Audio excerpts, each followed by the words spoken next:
whenever I interview people and it's like any of that New York, New Jersey, PA, not really PA, but Connecticut, there's like that vibe. Like even on vacation or when we moved to Portland, Oregon, it'd be like, oh yeah, you're from Jersey. And it's like this cool connection because like we speak a little faster than most of the country. So yeah. Yeah, we speak faster and our blood goes faster through our veins. It's a totally different pace when you're out here. Oh When my you're God. from there, Portland that's was like crazy. yeah. How Oh, I'm slow it was, sure. like the service and everything was just so, and we were like we're not like even like the really fast beat Jersey people, but I just remember being like, wow, this is taking a long time for like breakfast. It's like this, we're usually in and out of the diner. Well, I got to say, when I'm working, I feel like a New York person with Jolt Cola. That's the pace I Yeah. go. That's amazing. So what, when did you fall in love with like film and TV? Like what was that early memory that really sparked, what where your career went? I think I grew up in a family of storytellers. That's was always it. My mom was a writer. My dad always told us great stories. He's a doctor, but he always told us amazing stories about science. My grandmother was an exaggerator. So I grew up around fantastic sense of narrative. They always took us to so many great movies. They never really edited for my sister and I. It was like we were seeing 2001 when we were kids, and we were seeing, we would see family movies, or European movies with subtitles. Even if we couldn't understand them, it didn't matter. They took us to everything, which is great. But my town, Kingston, had a little movie theater, and they had a giveaway. So Woody Allen's Bananas had come out, and if you brought a banana to the movie theater, you would get a free ticket to the next, to any movie you wanted to go. If you wore a monkey costume, you would get a year's pass. So Wow. I was obsessed with monster movies. And so for Halloween, my mom helped me make a monster costume, which was basically brown furry potato sack and with holes cut out for fangs and monster eyes and rubber monster hands and feet. And that was my Halloween costume. I was a little kid. And I said, Mom, we got to turn this into a monkey. So she took nylon stockings and socks, and we made a monkey nose and whiskers and a tail out of some stockings. And we went to the movie theater, and it was in the middle of the summer. And I sat there watching Bananas, but I never really see it till later because my glasses fogged up in the first few minutes. There's no air conditioning. And I was a puddle of sweat. My mom leaned over because you probably can take it off. And I said, no, Mom, they're going to disqualify me. So I sat there through this entire movie, hearing it more than seeing it, and came out with my sopping wet costume and went to the manager and gave my banana, gave me a pass. And I said, I'm ready for my year's pass, though. And he goes, how do I know that's a monkey? And so he was a bit of a jerk. And so I, scratched my, I did everything I could to prove that I was indeed a legitimate monkey costume. And he goes, I'll have to think about it. And I realized that no one else in the entire city had come with a monkey costume, and he did not want to really give this thing away. He was it was a farce, to give it away. And Yeah. so Like the auto dealerships and all those. Yeah. so my dad went down. I asked him a few times, never went back. My dad finally went down and clarified that he had to make good, and he came back with that pass. And so I went to the movies that summer 5 days a week. And for the rest of That's the year, I was awesome. seeing the same movie over and over again. And so at one point stopped watching what a movie was, but how a movie was. And it actually increased my love affair with movies. And I would go up to go up to the snack counter and see that kind of that jerky manager and go, Monkey Boy will have some malt balls and a big popcorn and a Coca-Cola. And I would rub it in, but I got to tell you, that was my love affair with movies started with that. What a summer. I've remember not that. That is such a cool origin story for like falling in love. Not like you wouldn't be where you are today if that didn't happen or your dad didn't go down there and the guy made it right. But I Yeah. remember one summer just always renting. My dad would leave me like a few bucks every day, and the VHS place by me, Holly Park Video, would have early bird special 99 cents, but you had to like have it in the Dropbox the next morning. My dad was a garbage man. So I'd go down, ride my bike, and it was like going through like each section, me and my buddy, like all the horrors, and just by the art and all of that, it's such a ingrained in my memory of like some of the worst movies I've ever seen. Because back in the day when you rented a movie, like you watched it because that's what you had, unless you You wanted weren't to flipping watch what around was to on something TV. else. Yeah, And you no. weren't flipping around. But I actually think that everybody has that. We all love narrative, and everybody has that moment where it comes alive for them. I mean, another one for me was that my dad claims he gave me television watching lessons, as if one needed lessons. He was working all week, and he was exhausted, and so we would sit on the couch together. I was a little kid, and we would flip between the channels and watch 5 movies at once between commercials, flipping around. And you'd come back, you're watching a war movie, and then it was maybe a comedy, and then it was a mystery, and we had to figure out what plot we had missed. So it was a That's great cool. training in plot and going, okay, well, they seem to be in love, but now they're angry at each other. Or now this guy's dead and they were on a mission together. So it was a great way of like anticipating narrative. It was a great education. That is really awesome. So what was it when it got to the point, like, all right, obviously I love movies, I love watching to see how they're made. What was that next step that you took? That's a great question, because I think there's always that leap between loving something and doing it and wanting to do it as a hobby or because you're a passionate fan, and then going to be a professional. So that's an interesting question. I feel like for me, I was trying to figure it out. So I was, when I was 11 years old, I wanted to be a cartoonist. And I was trying to figure out how to tell jokes and tell stories with cartoons. And my dad was always somebody who opened doors, found a way, knew somebody who knew somebody who knew somebody. And I got to go to Mad Magazine. And No so way. yeah, and I sat with Bill Gaines and the art director, and they looked at my work and they said, "Kid, you're going to make it as an idea man. You just need to learn how to draw first, a little better." So I studied art, and I wanted to be in that world of creating great images and also creating funny images. And then I started doing theater in Woodstock. That a friend turned me on to that. So I was acting and working in the stagecraft, and I was writing short stories, and it all started to come together. And then I met a guy. I would always weed the plants in my dad's office just to help him out and get a little scratch. And I met a guy in the office, and we were talking, and he said, "You have gift for gab. I want you to work for me." And I didn't. What do you do? He goes, "I work for All Things Considered." A guy named Jay Allison, and he was a producer and had a studio. And he said, "Why don't you come work for me, and you'll do interviews?" So suddenly, I did that for 6 years, and I felt that I was starting to put together image making, performance, and sound, telling stories with sound, and it all came together. And then my buddy Jason Carey, who I'm still friends with from high school, said, "Hey, I'm making a little movie. I had never held or seen a movie camera. I need you to hold this microphone, and I need you to hold this lamp." And I was just in awe, just watching him make something and then put it together. And I suddenly said, "I want to study film." And that Wow. was, so I started making little movies and little Super 8 movies. And, they're chaotic and they're not organized, but they had an energy to them.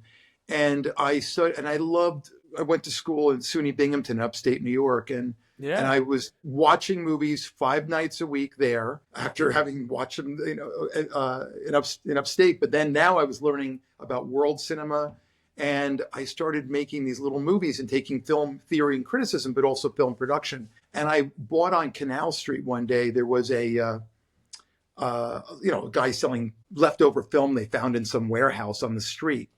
And I took it back and I bought it for like $10. And it was footage, 16 millimeter footage of dolphins jumping and the grain industry and where it was the craziest thing. I put it all together and I said, "I see a movie here." And I filmed some new scenes and I made this parody of public service announcements. And it was called Croutons and You.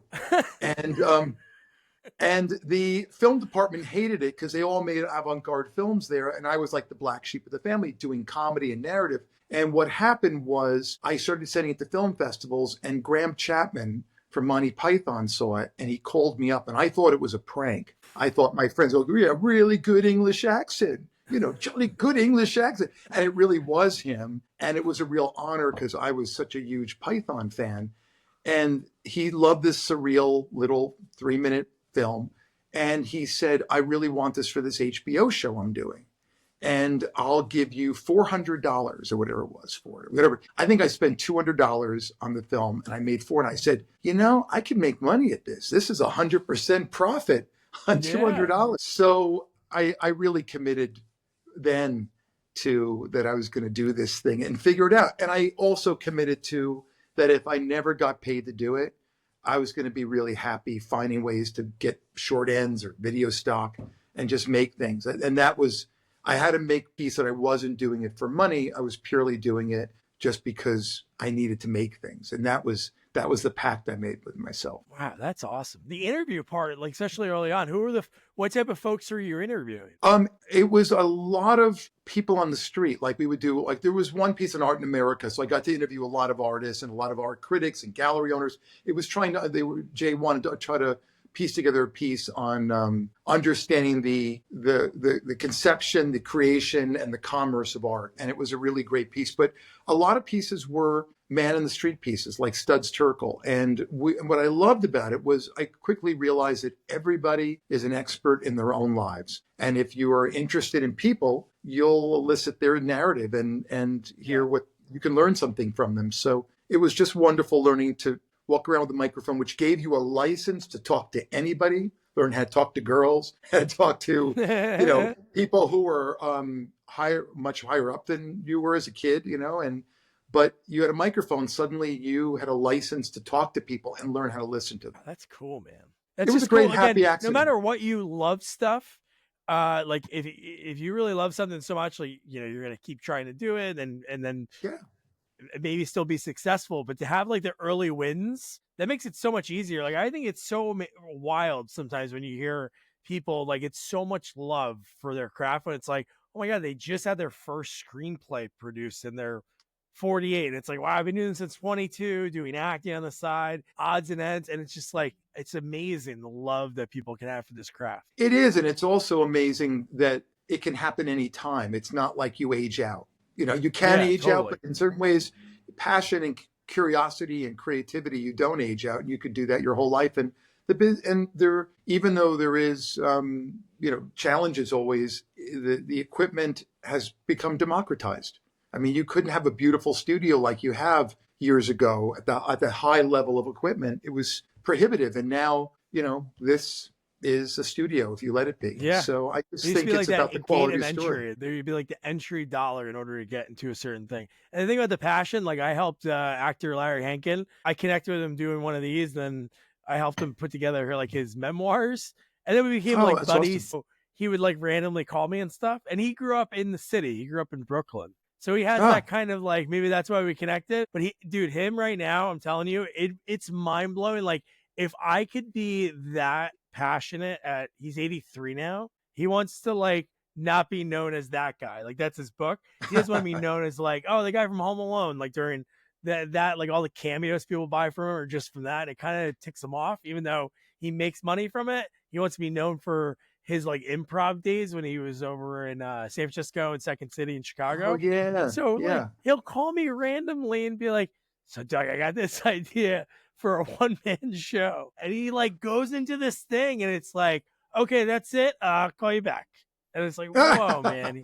He's just like, his thing's cool too, because he went to Syracuse. He was like a really smart guy and he was going to do like a mechanical drawing. They wanted to work at Ford. Like Ford went there to try to pick all the students, but he became friends with Carl Gottlieb, who wrote Jaws and a bunch of other flicks.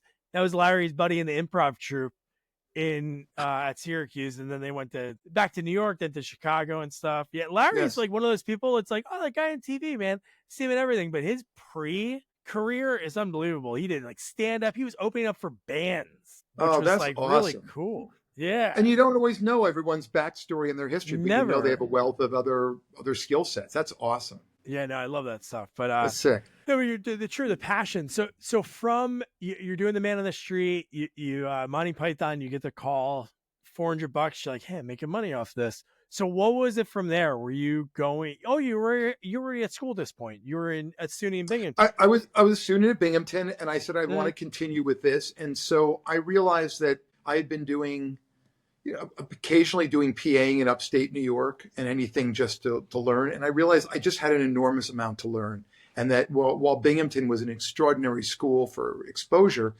I just didn't have the skill set for production. And I wanted to learn more. So I applied. I was fortunate enough that I said, I want to go to school more. I didn't see a lot of opportunity for me to stay in upstate New York. I looked around for production, and I applied to Columbia University, and I got in to their graduate Wow. program, and I loved it there because I always thought, even though I love technology and I love learning, I thought that is changing every 6 months. But if you know storytelling, that's eternal. So I wanted to learn with great people, and I was really grateful that I got in there, and I appreciated it every day. And I would PA to get short ends and make these little movies. And I went to, I had Milos Forman as my mentor for 4 years. I had Marshall Brickman, who wrote Annie Hall. I had Oh, wow. Martin Scorsese for over a semester, and while he was doing The Color of Money, and got to go to those mixes every week, and that was really just informative to watch how people work and to Yeah. see their process, and to get egg on my face every day trying things and taking risks. I had Ralph Rosenblum, who was a very instrumental teacher for me, who was the editor of Annie Hall and Manhattan, and just a great editor. So I just had great people. There's so many more. It was like all these great Czech filmmakers were there, because Milos Forman, and it brought Frank Daniel, who was considered one of the great screenwriting teachers. He ran USC, AFI, and Columbia at different times. And his influence is everyone from Peter Bogdanovich to David Lynch. So he was just one of those people who influenced a lot of people. So I just had a great experience learning from great people, developed friendships, and was in the trenches with so many people who wanted to do the same thing as I did. We still have those friendships. I still hang around with all those people from then. And I was just fortunate enough that HBO offered had this Filmmakers of Tomorrow type program. That's what it's called. And they said, we will fund a couple movies at all the major film schools. So I submitted a script with Charles Gerber, who I had met on a short film I made called The Birthday Fish. And that film had gone to Sundance. And so I got to meet other filmmakers. And it was the first time I really felt like, oh, I'm a filmmaker. And I met other filmmakers. And that was I put all my money that I'd ever saved weeding and mowing lawns or anything else. I saved up all this money, and I spent that $9,000 on this little film called The Birthday Fish, about a love story between a man, woman, and a fish. And that went to Spark City, and that opened doors. And then HBO said, okay, you can submit. So I submitted this little script, a 2-minute script called Maestro, about a conductor. And you think that it's like a classical music video. You think he's conducting in front of an orchestra. And at the end, you find out that he's a street performer, and he's on the street with a hat. Wow. And it came back to the whole thing that I was thinking, no matter what, I was going to make movies because I loved it, not because I was making money necessarily. So they funded this film for, I think it was $3,000. And I think we went over by $200 because a light bulb, or expensive light bulb broke. And that film got seen, and somebody asked me to submit it to Cannes, and it went to the Cannes Film Festival. So I got to go there, and that was a whole eye-opening thing. And then they said, do you want to make another one? So I made My First Haircut, which was a nightmarish comical film about a kid's first haircut where he loses an ear, which was kind of almost happened to me as a kid with some exaggeration. And it had stop motion, and it had a lot of animation mixed with live action. And I started finding my passion of mixing the surreal with the real and doing it in any way I could, which was lo-fi.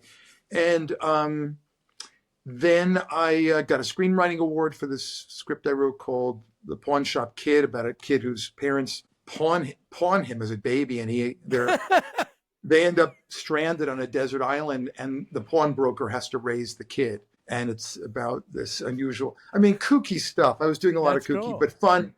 I started finding my voice and people who would give me guidance. And that's what I was grateful. And good friends other filmmakers who were giving me input, and we had a writing group. And then I got an agent. And that was, they had never screened films at Columbia before, and they started screening them at this place called Symphony Space. And suddenly there was interest in the work. I had never shown it to more than just my classmates and teachers. And suddenly I had an agent at William Morris, and suddenly I had meetings, and got offered to write the Green Lantern.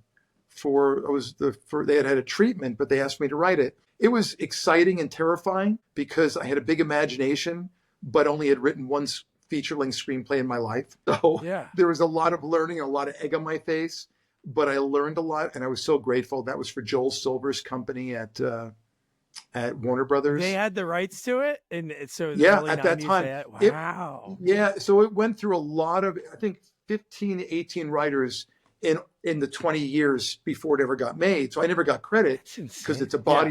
body of work, but it was really just a pleasure. And I'm still friends with some of the executives who, and grateful to them, because you come out, everyone says no, but a few people, said yes. And the other one was, I had a deal to make a movie at Paramount. I met a producer, an executive named Jeff Kleeman, and the other one named Lance Young, and they liked my work and gave me a movie, a low budget movie with two Australian comedians, and named Los Trias Rumbarcos.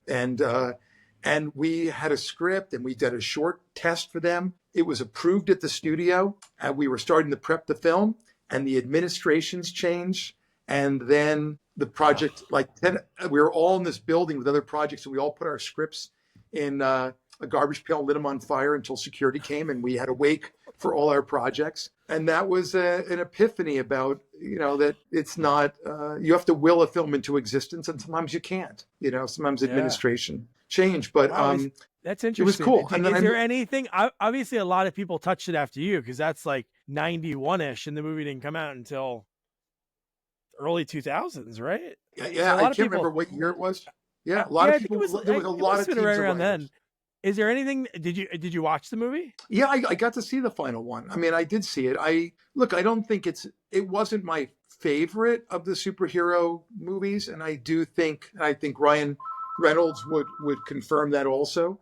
I look, I don't think it's easy to make a movie, and sorry about that. I'm No, going to this no, it's phone. okay. My old friend spam risk. But look, I think the Green Lantern world's a really challenging world to try to take on. It was huge when I was doing it.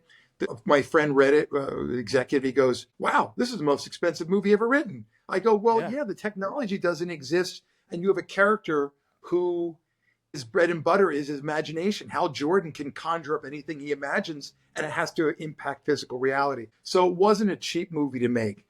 And I think there'll be more movies told like Batman. There'll be different impressions of that, interpretations of that character. And I'm sure some of them will be better and some will be worse. Yeah, I was trying to think. Obviously, other people could have changed something. Or do you remember anything that you put into the movie, like a distinctive thing or the name of something that stuck in? That would be really interesting if you put Zamm in there somehow, and that ended up in the movie, like Zamm Bank. It's like, yes, I didn't do it. I mean, I can't remember how the approach, but I did remember that I had a really cool thing, which was you see a Warner Brothers satellite going with the Warner Brothers insignia. The Warner Brothers logo pulls back to reveal a satellite with the Warner Brothers logo on it, and it goes through space over Earth, and then the fabric of the universe rips open, and a ship comes through. And I started the movie was an alien prison break, that there was a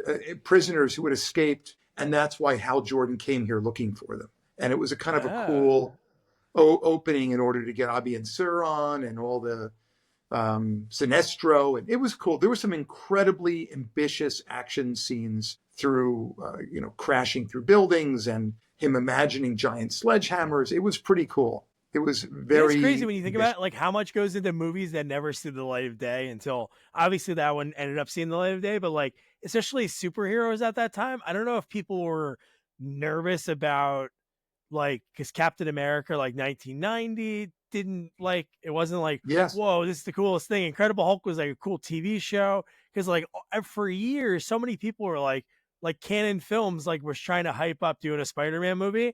They had like an ad that they showed, but they didn't even write the script. There was nothing even prepared. But I think just like the fear of, I don't know if this is going to be, because you have to make it good. It would have been interesting to see those type of movies come out then. I think so too, and I think it's really interesting to just see how not just the technology, but the depth of character, and that you see. I feel like they don't shy away from the uncomfortableness, and I think that's awesome. I really love the newer movies, and I imagine they were hampered by so many things just technologically back then, but I think there's just more ambitious movies now, Yeah. No, 100%. character And like you wise too. said, how are you gonna write a story about like Hal Jordan, and there has to be so many things involved that you just can't make. You couldn't make it you probably even look like it should look like back when you were writing that. Yeah, I mean, it's come a long way.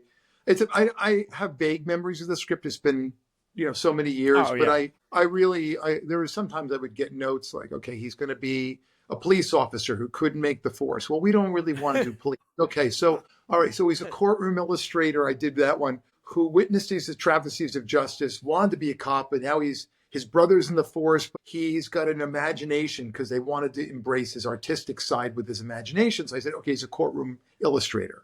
And so he sees insights in the character and tells in the courtroom, but he can't affect justice. So this gives him the opportunity. That's the path I went down ultimately. Oh man, that's so cool. And how no matter what your first like job is, I know you did like My First Haircut, Maestro, but like directing like Jerry Stiller, because that must have been your first time on that you were in charge on like a what would you Yeah, say, no, I like a came out of bigger school. production? Yeah, it was my first professional directing job. I would say was coming out of school. I was only out of school 4 weeks, and Laurel Entertainment, who I love, they made a lot of Stephen King things, and I think they had done Creep Show, and they were so nice. They liked my work, and I got a screenwriting fellowship from them.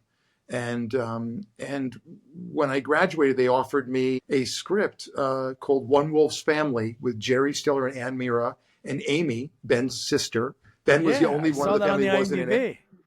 And it was such an honor to direct them. I was a fan of Stiller and Mira. My parents were. And I was so grateful because they treated me, even as a young, inexperienced director, they treated me like I was entitled to wear the hat. Yeah. And they taught me so many things, but they also were just kind to me. And that's something I'm always like, you have to be that you have to pay that forward. And I'm always grateful when you have anybody who you can learn from treat you with respect. So they did, and they were so kind to me, and I had a great time. And the script was written by Paul Dini, who created Harley Quinn and the Batman animated Ah, series. And Paul is one of my closest friends out here to this look day. at that. So we became friends. He was on the West Coast, and we just became friends. And so that was a really nice event. Robert Kluhesi was in there, a great actor. And it was just a lot of fun. And Dick Smith, who had done, Academy Award Yeah. winning makeup artist, did his company and group oversaw the makeup for that show. A lot of fun. That's cool. And then they offered me another one, which I wish I had done. It was like this great training ground. So many people came out of New York and California working in their studios, making these micro budget horror shows. But anyway, I got the job to do Green Lantern and the Two Guys in Tuxedos movie for Paramount. And so I couldn't do it. So I came out here with everything in my car, moved into my buddy who became my writing partners, Billy Robertson, became my writing partner. We were students at Columbia together, and moved onto his couch until I found a place of my own. Nice, man. And your credits wise, not like we're not gonna go through everything, but I think obviously you're always working, you're always trying to, do stuff, especially when you have an agent. Like one thing I never thought of, forgot what director I was talking to, but I never thought of directors auditioning. I never thought of that whole concept of like, so say like chairman of the board, you have your agent, and they would like, your agent every so often would send you scripts and be like, hey, would you want to direct this one? Is that how that whole process works? Yeah, I mean, sometimes you find out about a project and say, I'd like to be in the mix for this. You hear about a comic book, screenplay. You hear about something in the works. You hear about an actor getting attached to something, or your agent sends you something, and then you go, okay, is this for me? Is this, do I need to do work? Do I need to work right now? Yeah. Do I connect with this project? I mean, there's a gamut of reasons why we all make what we make. Hopefully it's because we deeply connect with it. And that's important. But in Chairman's case, I was, the almost ran in with quite a few movies. You come out and you have very little credits, and you're competing with people who have credits, and you're auditioning, and you're giving your notes and your take and why you're the right fit. And it's like alchemy. you're in a room and sometimes you say the magic word and that magic word goes, oh my God, that person's thinking the way we do. And sometimes you do tear sheets, or now it's the prep for a meeting is much more elaborate. You know, you keynote, mid-journey, you know, any number of tools at your disposal to show them the movie that they think they want to see, or that you have a vision for this movie that exceeds anything they could imagine. And you can handle it logistically and budgetarily and artistically and work with actors and handle personalities. So there's a lot of factors that are being calibrated on their part because their jobs are at stake and you're dealing with millions of dollars. So you want to show that you're responsible and creative and know how to handle the business of creativity. Yeah. And at Carrot Top, that was like he's still big. He's like, honestly, when you really think about him, he is phenomenal. Like what he has done like throughout his career. Yes. I think Scott Thompson, Carrot Top, is an amazing comedian, and he gets sometimes the short shrift when they go, he's a prop comedian. Well, Gallagher's a prop comedian, and there's so many other comedians. Charlie Chaplin's a prop comedian. So is Buster Keaton. You know, so I don't think it's really a fair assessment to punch down. And I think that Scott has really found a voice and brand for himself. When Phil Goldfine at Trimark and Peter Lenkoff, the producer, I auditioned for it, and I was grateful that they saw that I had a surreal, kooky point of view and that I would connect with it. They were really great about giving me my first real shot at directing, you know, and I had been very close to getting The Mask and a couple other movies, but License to Drive, I was really, really close on a couple movies that I think I would have done a great job with. But I understand that other people had more credits and credibility than I did, and they did a beautiful job with those movies. I'm grateful that Peter, like again, back to the people who put wind in your sails, the ones you can count on one hand. You know, Peter Lenkoff and Phil Goldfine were two of those people, and Mark Amin over at Trimark. So, you know, very little movie. I think it was a really great learning experience. I loved having a real crew and great other creative collaborators. I think tonally, we didn't crack it entirely. In that I think it's interesting. Scott is a, you know, very high decibel, you know, high energy person. But I think if we had tried to make Pee-wee's Adventure, if I were to look back, I would think that would have been a more family movie for his brand. The truth is his brand split. He wasn't doing family shows. He was playing Vegas and colleges. But now in retrospect, I think we should have made it a little more, we could have tailored the script more to make it more of a PG movie, you know, or PG-13. We should have made it a little more like Pee-wee's Big Adventure. But I do think there's a lot of successful things in it, and it was fun to make. But, you know, you can only sometimes, the company had just released, what was Starman? Not Starman. It was something with the word star in it. And they had released it the same day a Star Wars movie came out, and they got tanked and lost. And they lost all this money. And then they came to me the next week and said, well, your movie's not going to be on 1,000 screens. It's going to be on 200 screens.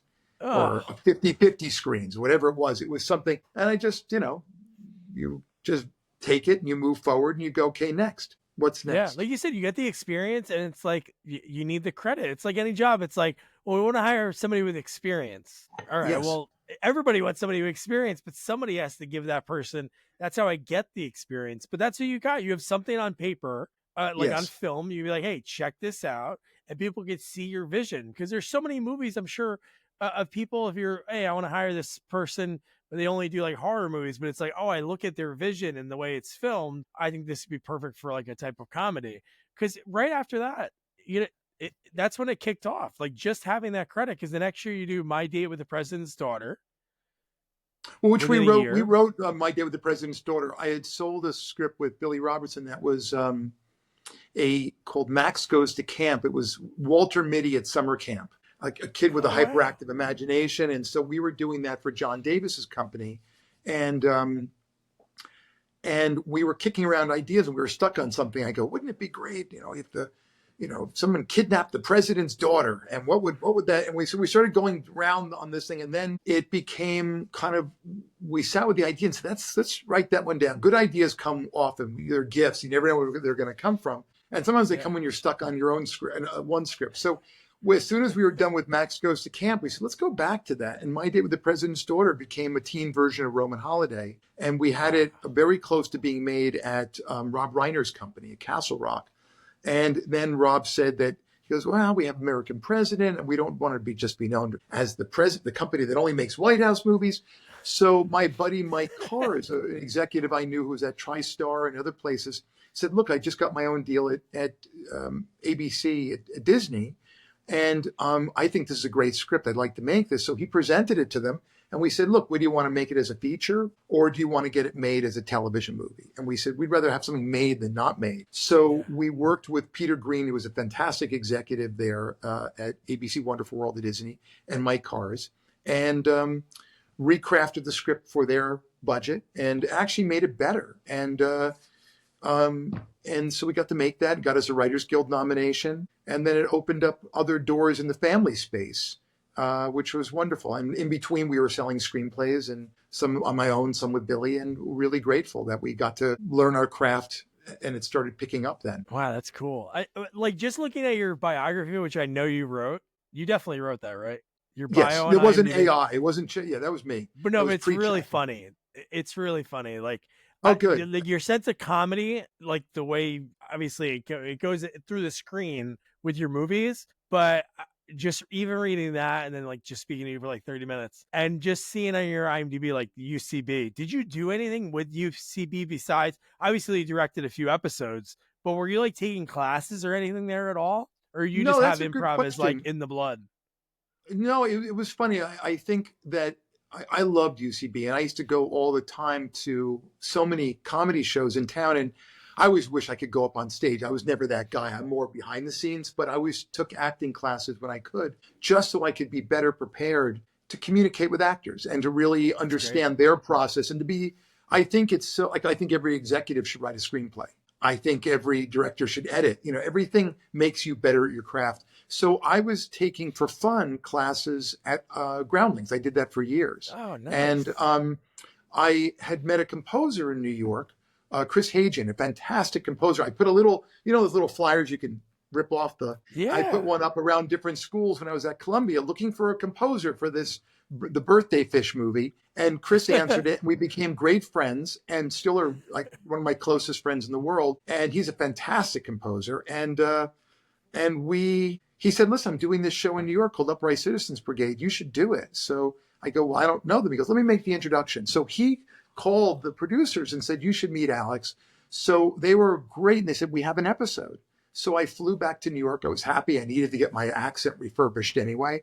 And the Rosetta Stone classes weren't doing it for me, for my New York accent. And went back there, and it was so great working with Amy Poehler and Matt Besser and everybody else. Those guys were just awesome. And it was just, I loved watching them. They were loose and funny, and my job was to support their type of surreal comedy. And it was insane. We had log rolling, we had alien dolphins, we had, crazy stuff. And, I think improv is so important. And because you have to come in with a plan, and that's very much my directing style. It's never color by number. I always like, okay, great. We all know the script. We have a plan, but there are gifts everywhere. And sometimes funny lines come your way, or that someone has a good idea, or you lose a set, or the rain comes and you go, we got to be able to move on the fly and listen to good ideas, which are everywhere. So a lot of the process from improv of yes and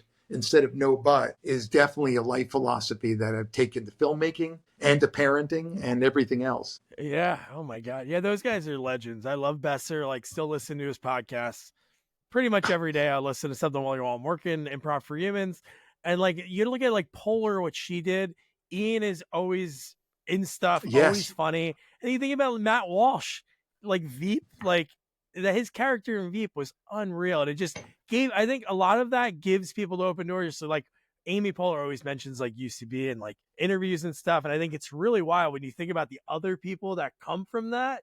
even the actors that are on Improv for Humans, you're like, these are like great people, like Brian Husky. Everything he's in, Yes. amazing. Seth Morris. There's so many guys that are just like the go-to people when you're watching like these, to see these like one-off guest stars on episodes. And Ask Cat, their show, such a Oh, the long running best. show, Yeah. is a brilliant show. And look, I think those guys are forces of good. They really lifted comedy, and it was really nice. I mean, to have Second City, to have Groundlings, to have them, to have Acme.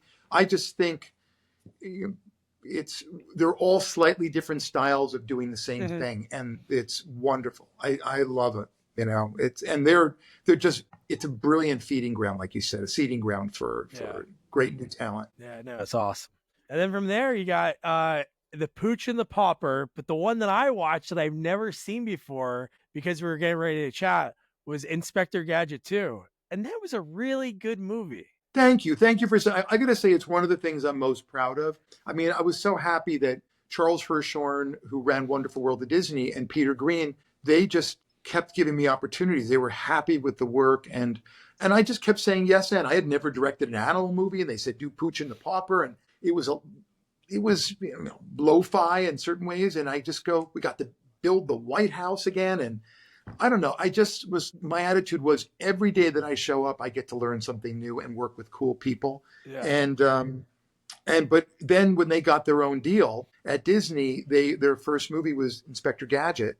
And it was the biggest budget for me at that point. It was a $10.5 million US budget, which with the Australian dollar translated to about 17.5 million, almost 18. And yeah. It was the biggest, and it was suddenly I had a sandbox that I could fill my imagination with in a way that I had never done before. So Billy and I wrote the script and worked closely with really great execs at Disney and with the creators of Engadget. And I wanted to be really true to their creation. And I know that, like they had made a really wonderful first movie with Matthew Broderick.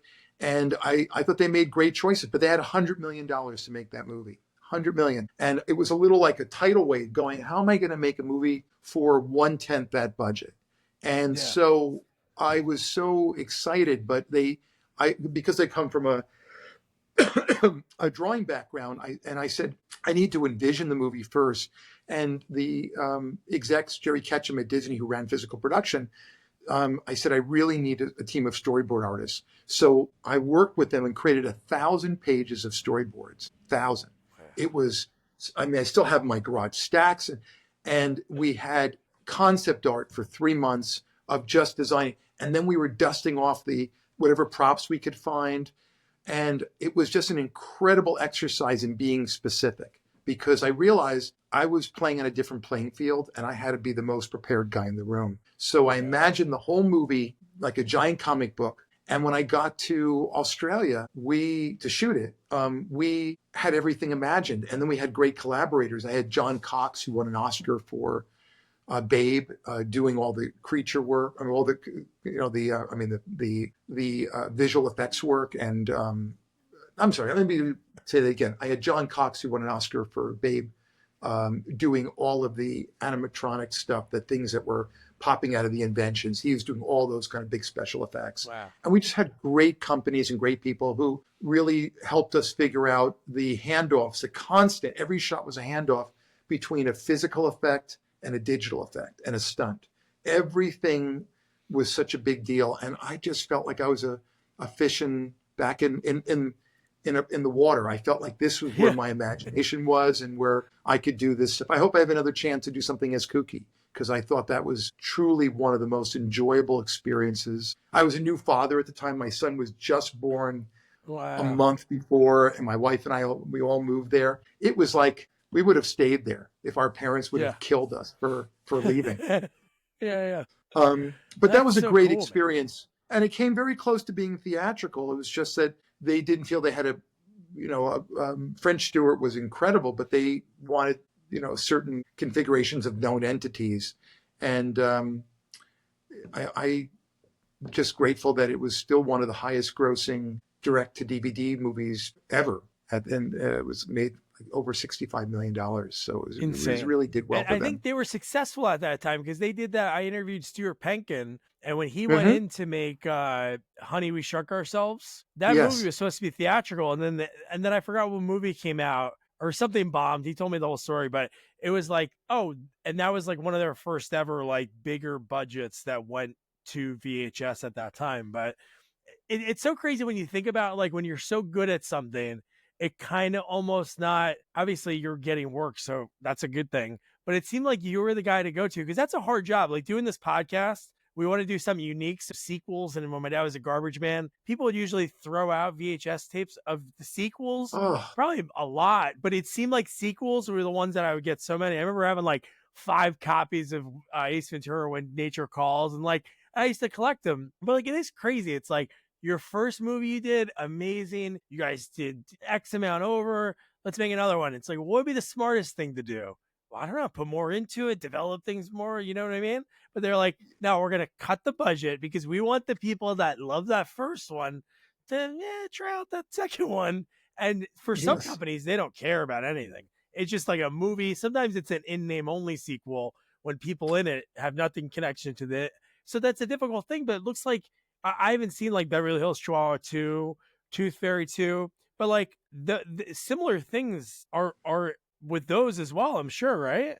The drop Well, offs in budget and it's well, sometimes sequels are treated like the bastard stepchild of the first yeah. film, and I understand. Like the first film had to face a blank page and devise a world and a look and a tone and a pacing. So I understand the appeal of that, but I always look at it as going, when you think about the Bond movies or John Wick or other things where they're given the budgets, like you say, to nurture and develop it, you're often putting numbers in those. You're often putting a name after it. They try to bury the sequel idea and say, look, it's just another chapter in this world building exercise of this movie. I Yeah. have done a lot of sequels, and I don't know if it hurt.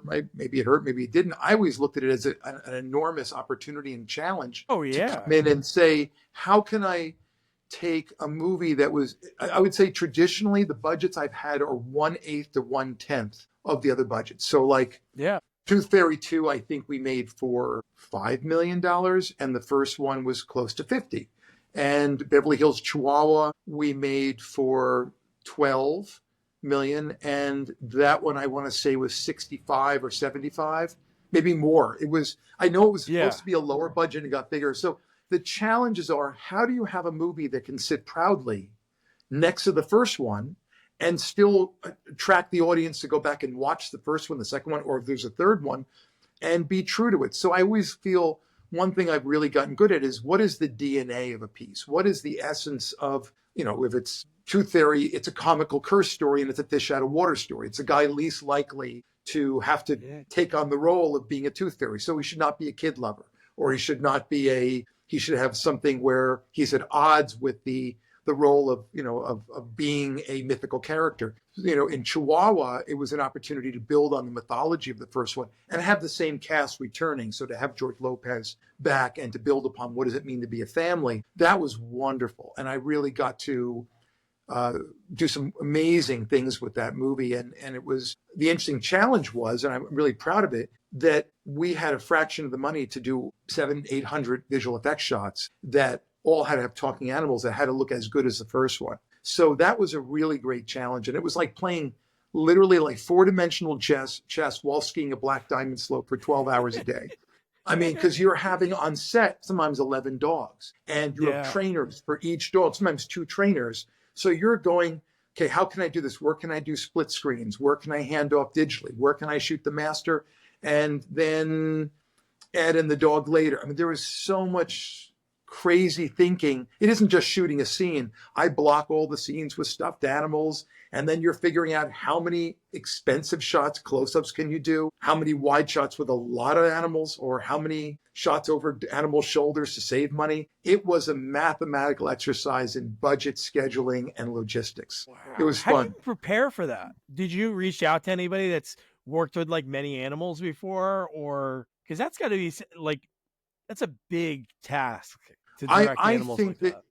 It is. And what I look at it is that I don't direct the animals, I direct the show. You're so fortunate. I've had such amazing animal trainers. There's a company, Birds and Oh yeah. Animals, that I met on Pooch and the Pauper, and then started using them on other shows. And it was wonderful. I mean, these people, I'm still friends with some of them because they're just truly gifted storytellers, and they understand how to elicit curiosity in an animal as opposed to blind obedience. And Yeah. the trainer is as important as you're casting the trainer as much as you're casting an actor. And the ones who do it can do incredible things. Like there's Mathilde Cagny, who did Chihuahua with me. She and some other people on the show trained a dog to play piano, and that took a month, of just training the dog to cross its hands Yeah, and to play Fear Release. But we did incredible things, and there, once you understand what you need in the shot and you work it out together, then there's compound moves. You say, okay, I need the dog to go from, you say, I want the dog to go over here, roll over, then jump up on this filing cabinet, and then sneak through this. Okay, well, is that one or is that two things? Are we Yeah. hiding the trainer? Are they motivated by food, by sound, by clickers? Do you want to step on other actors' lines? You have to train the human actors to ignore the verbal cues because you're going to ADR over them. It's very complicated work, and you have to understand what drives an animal. I've had on one of the Doolittle sequels, I think I had like at least a dozen species of animals, and you're going, okay, the turtle's driven by this, but the tarantula wants that. The snake, this animal's afraid of this one. So you're trying to figure out all this stuff, and it's a lot of fun. It's actually a lot of fun. And then you end up codifying, like on Chihuahua, I codify all the emotions. So if I say, I want an animal who's embarrassed, maybe I want him to learn to do this. If I want him to be curious, maybe he cocks his head or he does something, unusual. So you end up marking up the script with all the emotions that you want, and then you figure out the behavior, kind of like you might do with a human actor too. You might say, oh, okay, Yeah. this guy's, snaps a pencil when he's really upset. Okay, well, we got to plant that. So it's all that stuff that you have great people who teach you, and you listen and watch them, and then you kind of know, but they direct the animals. I just direct the story. Yeah, that's awesome. And it's cool that you had obviously you had a connection working with Larry the Cable Guy. Because at that time, man, he was already huge already. I remember the mid 2000s watching Comedy Central, and I'm like, oh, I know Jeff Foxworthy, but when they did the redneck comedy, blue collar comedy tour, that was the coolest thing, and those guys were hilarious together. And then it's cool that he was able to do this into like him transition to acting because he's funny. He's a funny guy no matter what, in interviews or on stand up. He could do it all. Dan Whitney, aka Larry the Cable Guy, is such a genuine, big-hearted, talented guy. I can't wait to work with Larry again. I think he would be great in the drama. He knows how to make it real, and that's something that I always loved about the great comedians. No matter what, they would drop the I'm performing mask and just be human. And Dan is that way. And when you think of what he did with Mater and brought that character to life, but it was really a lot of fun working with Dan. He's fearless and was great about doing anything, except he hates heights. And when I had to hoist him up on the green screen, oh my God. I mean, I thought there would be skid marks in that pink tutu. That's first of all, your voice goes up an octave because that harness is tight around you, and you're being hoisted up. But it's you're high up there. But we had a great time, and Dan knows how to take the script and keep it real and stretch it to give himself room for lines and vary them. And the trick with Dan is just I want to give him a space to be Dan, and just to say, okay, great, and teach the other actors that they can help them to realize that we can go off book, and that Dan's going to make it funny, and all you got to do is stay in character. If you can stay in character, or whatever comes out of him, which is going to be brilliant, then you're going to go for the ride. Yeah. That's cool. Whenever I see people work with, especially making a film, it's such an intimate thing because you're together. It's hey, we're together. We're seeing you all the time for 2-3 months, as long as the shoot is. Then it's you're gone. And then you see him again. And then when you have that conversation, you can form that kinship again. So it's cool you're able to work with him a few years later on Jingle All the Way too. Again, another sequel. Little Rascal Saves the Day, Jingle All the Way too. So it's like, again, you had the, like, and you work on other projects as well. But it is cool to have that because, again, not to go too deep into the sequel, it is like such a fascinating thing because the audience wants you to, they want something from the first one. And then your job Yes. is like maybe like to get rid. Let's get that out of the way early, and then you can have your own story because I think it's amazing when a sequel can be just as good or better than the original in all genres. Like I can watch any of the Police Academy movies except the one when they Yes. go to Russia, and they're like Yes. all just so funny, and that's like so hard because usually when it gets towards the end of a franchise, like Revenge of the Nerds 3, I don't think I've ever seen, but like it's so weird how sometimes they can just die off, but some can just get sometimes even get any better, and they get so far away. Like Fast and the Furious is about drag racing for a couple $100 and stealing car stereos. Then like 8 movies later, they're in space. Well, no, yeah, no, exactly, and but things, if you allow them to evolve, I mean, and without jumping the shark, I mean that became kind of I would say it's a blue collar James Bond, and that's what it Yeah. evolved to, and that was a brilliant concept to take a police procedural, and car racing movie. But I got to say it's interesting. But I always looked at Gadget not as a sequel, but as its own episode, kind of like a new James Yeah. Bond. And Little Rascals was weird. I wouldn't call Little Rascals a sequel because the movie that Penelope Spheris did in the 90s was really a movie based upon 200 shorts from the 30s and 40s. So I thought Little Rascals was its own deal. And I know some people were like, you ruined my childhood. Or some people they were like, that was and I go, great. We all experienced whatever we experienced. But if you were in the 30s and 40s, you might think the 90s movies was a transgression of your childhood. I don't look at it that way at all. I just go, if your childhood is ruined by a movie, then maybe you didn't have a great childhood. Oh man, but the movie that Little Rascals was awesome. Yeah. What were you saying? No, it's again. No. I was gonna mention. I was gonna talk about like. So my buddy Jamie reached out to you, and then I looked at your IMDb, and then I was like, oh my god, my daughter loves Woody Woodpecker. We've seen that How old movie is your so many daughter? times. She's 6. Oh, so that's the I best didn't age. even know about it. Not that I didn't know about it. I think I remember the trailer for when it came out around that time, but not like I would be like, hey, I don't want to see a family movie because I watch like all types of movies. We discovered on Netflix, I think like a year or 2 ago. And man, what's really cool about the cast is unbelievable. I should have the IMDb pulled up, but the guy who plays the dad with the beard, Tim Omenson, who was in Psych and Supernatural, and he was in, what was he? Oh my God, I'm having a brain fart. I loved him in Gallivant. Do you remember Gallivant on ABC? That's the musical. He's a brilliant actor and comedian. And ironically, our kids went to school together. That's how I met him. Oh wow! Oh, that's how you met him for the movie. So when you were casting for that movie, yeah. But that movie was interesting. I chased the rights for that for 10 years. So I felt that the technology had finally come about so you could do an affordable CGI lead. And I loved the character, and I really love tricksters. I've always loved trickster characters who, like The Mask or Woody Woodpecker or, even Deadpool. Those are all characters who stir the pot and get away with things that we all wish we could say and do. And so I went to Universal, and they go, we don't know. And we don't know. The character's not very popular. He's not on the air anymore. And I went to probably about 7, 8, 9 producers who had deals at Universal, and all of them entertained it, but none of them wanted to go for it. And then I kept chasing it. And then I made Little Rascals, and it was successful for them. I had done the Haunting Hour for this group at Universal, and that had done well. And then a couple of years later, I made Little Rascals, and they said, what do you want to do next? And when they say, what do you want to do next? Everyone was happy. And so I said, I really want to do Woody Woodpecker. And they go, that's so funny because we were just talking about that. And I go, well, I have a great take on it. So Billy and I came in with a treatment, and I came in with a lookbook, and they said, hey, and they trusted us.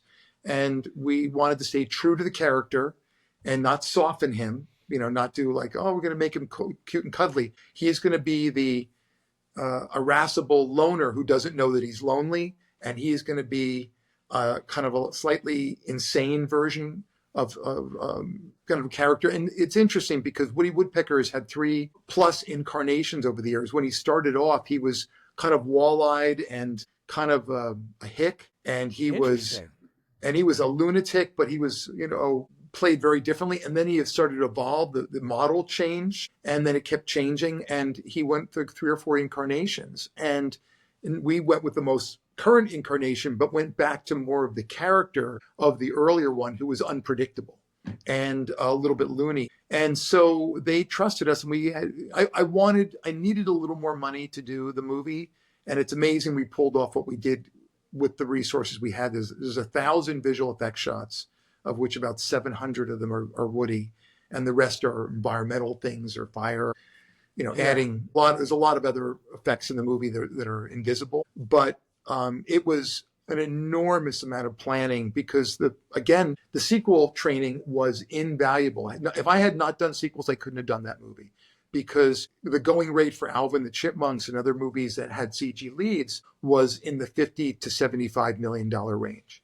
And here we made this movie for a lot less. A lot less, roughly $8 million. It just looks great. Like, I think that's one of the things when you watch, especially when there's CGI in a movie, that's the one thing that can turn you off. Like the eye level when characters are looking at the CGI character and just how they look. Like, to me, that was like, I'm watching Woody Woodpecker. Like, I know that's as simple because that's what the movie is, but it looked like what I was used to. There was not like it was almost like Sonic. Like, if you really think about the Sonic movies right now, isn't it amazing? They got panned like crazy for having Sonic have teeth, and then overnight they change everything, and now they're on a 3rd movie and they have a whole universe and everything.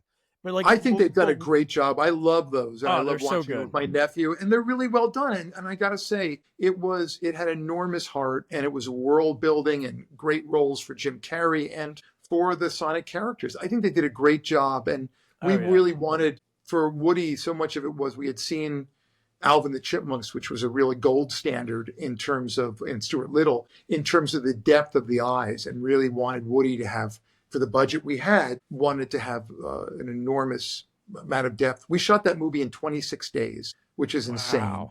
And we started, and the whole process of building, taking raw land, because the main character, Tim Omenson, is a lawyer who wants to build his dream house, and in the process disrupts Woody's dream, his tree home. So we had to go from undisturbed land to tearing it all down, to building a partially built home, to more built, and then burning it down, and then starting over with him starting his new home in 26 days. So it was such a 4-dimensional chess problem of doing that, plus all the CG character work.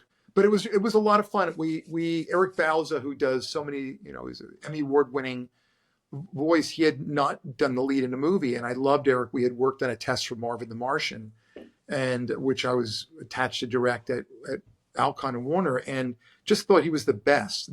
And so brought him on to do the voice, but we did a pre-record, but you can't use the pre-record when you're shooting because the other actors may not, if they fall out of sync with that, then everyone's off. So we brought in someone to read the character off camera, and they just didn't have any of the energy. So I realized that I am probably, from all the improv skills, probably closer to Woody in personality than anybody else on set. So I just did the voice on set. And while I was looking at my monitor, I was doing Woody, and I became the temp voice that we then had Eric redo, and used his, and then fleshed it out even more because there was a lot of improv. So it was a lot of fun. Awesome. That's really, and I'm so happy. And then I went off to do another movie. It wasn't available for the sequel, so I saw the sequel. They did a nice job with that. I'm happy they built out that world. And unfortunately, that division of Universal is no more. So if there's a third Woody, I would love to do it because I think that character is so rich and there's more stories to tell with him. Yeah, no, it was awesome. No, a really good movie, and it's cool. I got to watch the cartoon. That's cool that right at that time, it was the next year they did an old school cartoon. Who had that out? Well, I did the first year of these cartoons for YouTube. YouTube made a deal with Universal to do 10 animated cartoons. So I said, I'll come on, and I brought on the model, and we made it a 2D. We could afford to do it as a 2D animated series.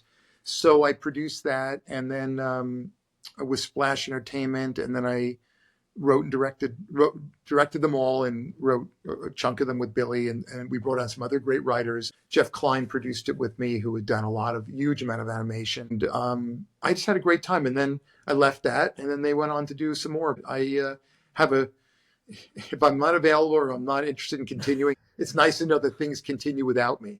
Yeah, right. At that time, after that movie, was there any other characters?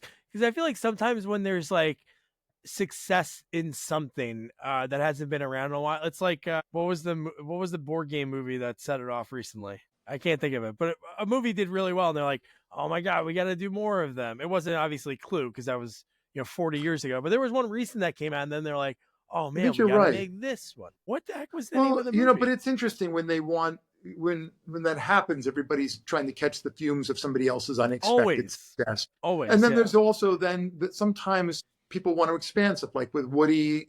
We were able to take all the other Walter Lantz characters and build out Woody's world in the forest by having all the characters that Walter Lantz had created, Andy Panda, and Chili Willy and the Panda, and the Vulture, and all these other ones. And it was a lot of fun. And I know in the sequel, they added two more, the Walrus and the Vulture, they added to that world. So look, everyone, there's always opportunities to do world building. Yeah. I think it was like, there's definitely a board game movie I'm thinking of, but like Barbie went great. And then it's like, oh man, let's make a Polly Pocket movie. And it's like, who would have thought of that unless one happened? I wonder if there was any other, because reading your bio, Hong Kong Phooey was one that you were interested in doing. Like, to me, was awesome. Well, I love the test for Hong Kong Phooey is one of the things I'm so proud of. Oh, that's what I mean. Yeah, you got to that point that you wrote a script for it, I'm sure. Yeah, right? Well, I wrote it, and then we had other writers, David Goodman, Torgov and Kaplan. We had all different writers come on, but Billy and I wrote an early draft, and Kirk D'Amico wrote a draft, and there was a couple people who wrote. We kept on trying to get it right. We had Brett Ratner was producing. We had Eddie Murphy was attached. He was going to bring on some very great people to support the other roles. We had a budget. We were scouting locations, but it's just like you have to pull the trigger when you have to pull the trigger. And for whatever reason, Alcon did not pull the trigger on that one at the moment when I think, and that moment passed. It's not an easy movie to make. It's about a $70 million movie, or 50 rather. And it was an expensive movie, but I'm so grateful we got to do the test. Yeah, we had Jackie Chan. That's awesome. Yeah. But you know what? But cool. I do think that the reason, I'll tell you something that's interesting, that it's very hard to revive legacy characters. That's why it took me 10 years to get Woody Woodpecker. He was not on in the United States, but he was huge in Brazil, and he never went off the air in Brazil. So when he was as big as SpongeBob, and so Universal Brazil helped contribute to the funding of that movie, enabling us to have the budget. Now, Hong Kong Phooey is only on reruns. You would have to do a new Hong Kong Phooey, which I think they did or were talking about. But the irony of that movie is that when I started it, my son was too young to watch it, and now he's too old to watch it. So, or maybe he would like it. I was reading your bio, and in my head, I'm like, he probably didn't update it this recently. I'm like, I'm having like a fever dream of like, I've seen Hong Kong Phooey in a movie, and I'm trying to think of it. And then I Google it. I'm still here. I think my wife's trying to call me. I You probably saw the test short that was floating around, and you probably saw the test short for Marvin the Martian, which was floating around. Marvin would. Oh my God, I'm so sad that Marvin didn't happen. But like you always have these darlings that you mourn. It's just part of the business and part of your evolution as a career. But I was so enamored and got such an education thanks to Alcon, who funded these shorts, that I was like, oh, I'm ready for Woody Woodpecker, because I was in that world of making imaginary things real and feel palpable emotionally. But Marvin got very close also, and that was great because we set it at Earth Day. So that was the idea that they would release it on Earth Day. But that's a really cool one. Look, hopefully some of these movies come back around, but if not, I had fun working on them while I did. Yeah, no, totally. Alex, this has been so much fun. What I always love to ask folks, actually, sometimes you never know. There's always that, I don't want to say if it's a meme that I just saw, but it was like probably like something you read in somebody's bathroom or in their Hmm. kitchen and be like, you never know like when it would be like when a moment is a moment, I guess. So like when you're early on in your career, did you keep mementos? So say like your first directing or like any big movement props or anything. Was there anything that you collected over the years? You mean from my experiences From making your things? films, from ones you worked on, like on Monsters, do you have that script or do you have anything from that? You know, I might. I don't know. I have to look around. I probably have the scripts. I've saved various things. I think I'm really. I love that I have the Winky ring from My Date with the President's Daughter, the eye. Oh, that's I cool. have that. I have a couple things from Inspector Gadget that I love. A couple props. I've tended to save things, but I always know at the end of the day, the prop isn't the thing. The DVD isn't the thing. The poster isn't the thing. It was the making of it that was the main thing for me. So Yeah. I've given certain things away or shed things. The wand, the actress um, who was in Tooth Fairy, she has the wand, I think, and I don't know, but it's I do love them. I think they're talismans. I think all the objects we surround ourselves with are talismans for the things we experience. So I love them as remembrances of that. But for me, it's the most important thing was the act of making them and getting to make them with great people. And then the DVD always feels like just a, or the poster, it's a thing. But Yeah. I do love some of the props. They're kind of fun. No, that's awesome. And then now, since obviously I know you're a funny guy, you love like the old school cartoons. Besides obviously Marvin the Martian, like Hong Kong Phooey, was there any other ones that you were thinking about or wrote anything about to make a I mean, film? there's a couple, but I'm going to keep them under my hat because but you know, just only because you know, God forbid I put out in the world and someone's going to be like, oh, we got the look. If they had the rights and called me, that's great. But if they didn't, I'd be like, I don't know. There's a Blink couple, but twice if it's Magilla Gorilla. oh, someone actually approached me about McGilly years ago. That's a Right. great character. Yeah. But you know, I have to say that I'm really excited now because I've spent the last year developing my own CG character. So, like Woody, Cool. who is, you know, or Marvin or Fooey, a fully CG rendered character integrated into the real world as a hybrid. Cool. So I just did a test short with this character named Izzy, and I have interest in him, and so I'm excited to take all my experience servicing other wonderful characters and now create one of my own. So that's what I'm most excited about right now. That is really cool. Maybe I'll put this in your like Wacky Racers. Could you imagine that Love, movie? God. I love Wacky Racers. I think Speed Racer became what I would imagine a really cool Wacky Racers Yeah. movie would be. But I Yeah. love Wacky Racer. That I think should come back because I think there's a great toy line there. But also that race was fantastic. It was like Yeah. Mad World. You know, I mean, Yep. I was I remember talking to my writing partner about that. I said, I think there's something there, but you know, it's like the quagmire that is Warner Brothers or Hanna-Barbera was a great place, but they, you know, all these smaller companies got eaten up, you know, so classic. I was interested in hot stuff for years, by the way. And I Yeah. developed that with Harvey Media and I wanted to do a CG devil and angel on a shoulder movie. So I wrote a script for it. It's really funny. And I went back to DreamWorks because they bought classic media but you know, doing a devil movie, and it was caught up in a lot of rights issues there.